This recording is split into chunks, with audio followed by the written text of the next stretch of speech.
Hi everyone, it's Dawn here, and today I was doing some experiments on amplifying the sound of my two lowest volume kalimbas.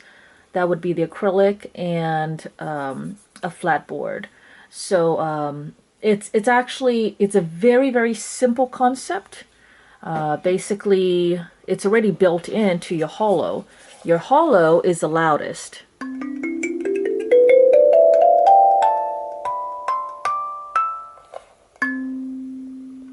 And you can do cool things like your wah-wah effect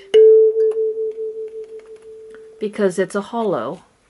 So your flatboard is not quite so loud.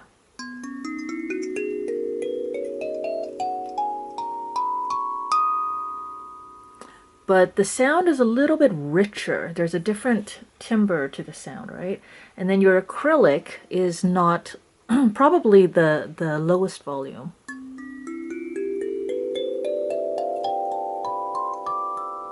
But has beautiful resonance and has a very clear ting.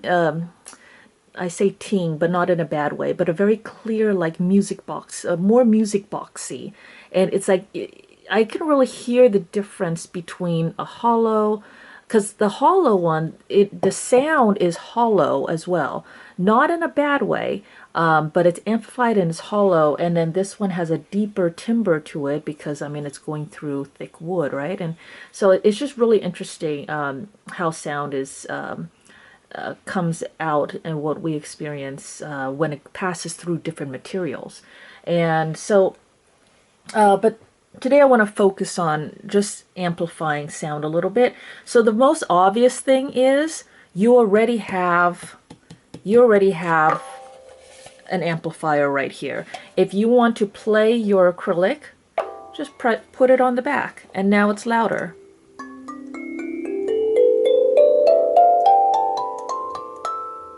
Here it is without.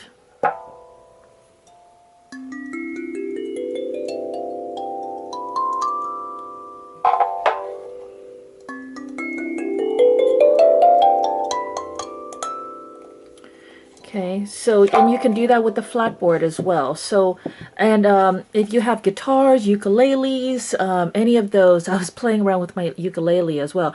You lay this onto the front part of your ukulele and it amplifies the sound a ton because the ukulele is so much bigger than this. So what's gonna affect the sound is how thick the wood is, the quality of the wood, the density of the wood, how large the box is, and maybe even the shapes of the holes and how many holes there are and where the holes are placed.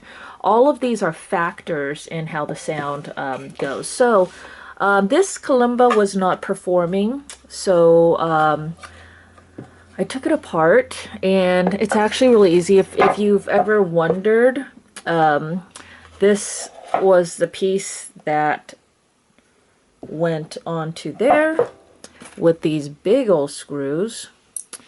These are the tines that I do not like. I don't like these tines. They're hard and they hurt my thumbs and they tear up my nails. So these ones, I don't like the tines anyway. So I was like, yeah. And then the little wood was just held, not even with glue. It was just held on with nails, these little tiny nails. So those are all the parts of it. But now I have the board itself. So now I can actually use the front of it for my acrylic.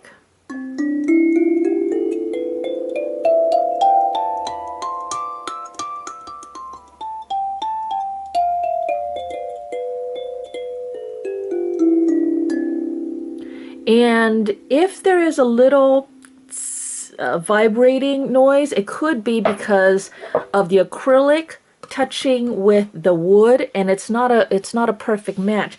So just get your nano tape. You know, if you've been watching my videos, you've heard me rave about the nano tape. I'm actually covering this big hole up front too, but I'm getting a good connection by pressing it down, and then listen.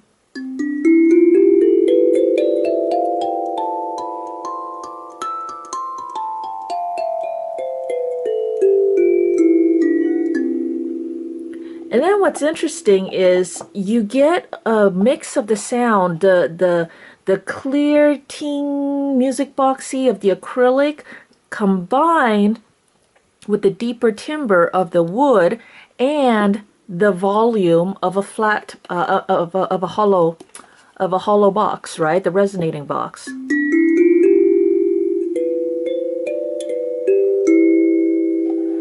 So I really like the sound actually, and the nanotape, you can cut it in all different sizes. You can use whatever, you can play around with it. You can use this to cover up holes and play around with all of that. And now your acrylic and flatboard can do wah-wah effect as well and be loud. So you can combine it with this. So this is actually great. I'm studying the size and all that, but it's got some extra holes in it now. May not be so attractive. So I was playing around with making my own resonating box. Now, the only problem with this one is that it's too small. This wood, I use solid wood. And I'm going to play around, I'm going to do some more experiments. So the thickness of the wood and all of that is all going to matter, the type of wood and everything. But this is a resonating box that I made. And I'm just going to put the nanotape on here. Press it to try to get a good...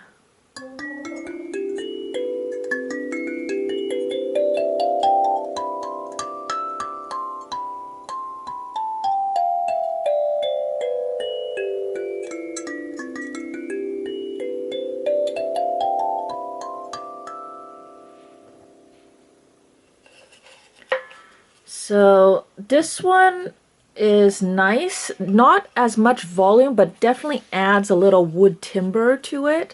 And I'm gonna try different thicknesses, maybe different types of wood and different sizes as well. The hollow part of it is not as great as the amount of hollow inside this, right?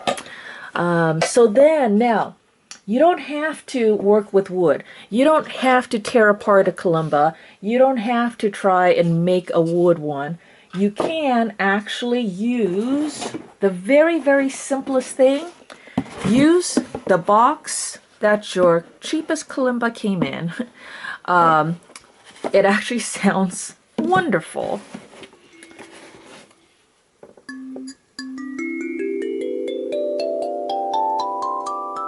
That's with nothing.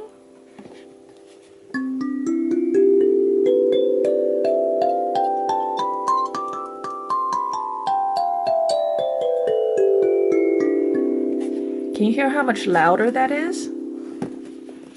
And you can cut a hole in the box.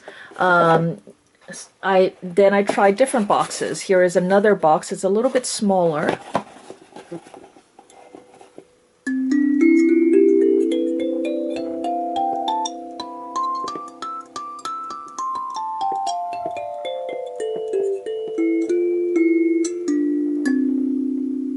And if you hear any of the vibration things, remember, just put on your nanotape and that'll fix it.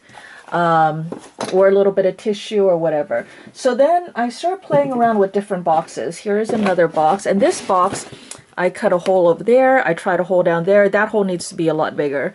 But there we go.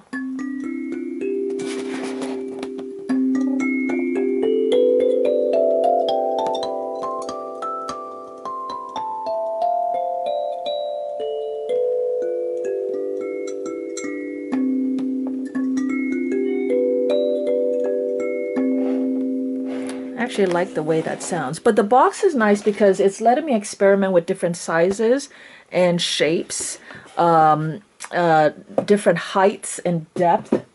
And one of the nicest ones, but a quick note, when you use your box, make sure that you take everything out of the box. Make sure that the box is empty. Do not leave these things inside because it won't work. These will absorb and dampen the sound. They absorb shock, and vibration is anyways, so you know what I mean. So now one of the best sounds is actually from my Ling-Ting box. Now my Ling-Ting box is a much higher quality cardboard than the other boxes, right? This is a much nicer box, and it is huge, and it is a lot more sealed. The seals are a lot tighter around all of the corners. I don't have all of these open gaps and stuff. So now listen to this. Now, okay. What? All right. In order to fully show you what's going on here, let me do it like this. So first, the box is completely closed. This is without anything.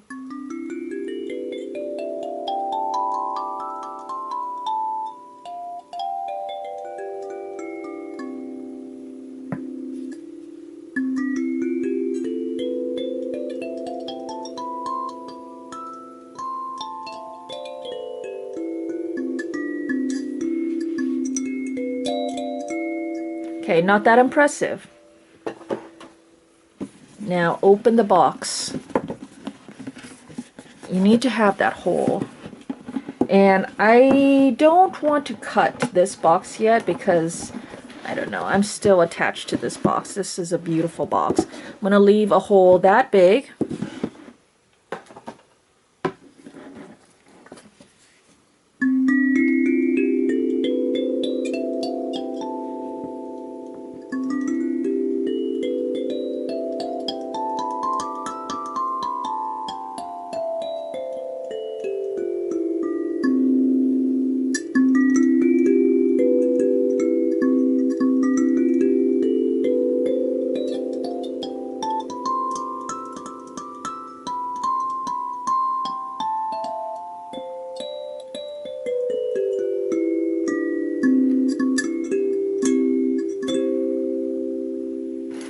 A lot louder with the box.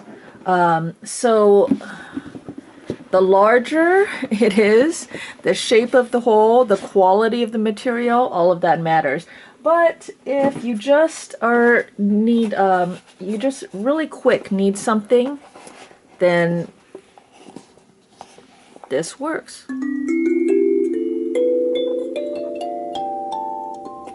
This one vibrated a little, didn't it? Now, it might vibrate because it's not sealed on all the edges, but let's see.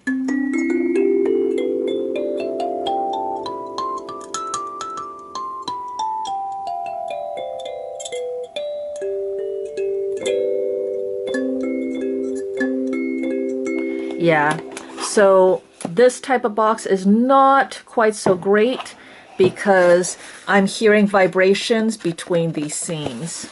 So as sealed of a box as possible. And then the cardboard is great. I mean, technically it is wood, right? The cardboard is great, but if you have a cardboard that is more sealed, then it works even better. And what I'm talking about is, you see how that's sealed? And this one, can you see? Well, you know what cardboard is, right? There's those little holes in between. There's all these layers. Let me see this one. I don't know. There's just a whole bunch of open cracks and holes and stuff like that, so the vibration's not going to be so great. But anyways, that is, I have no conclusions right now. I'm just experimenting and playing around with this stuff and thought that you might like to see and get some ideas so you can play with it yourself. Well, there you go. Thank you for watching, and I will talk to you guys later. Bye.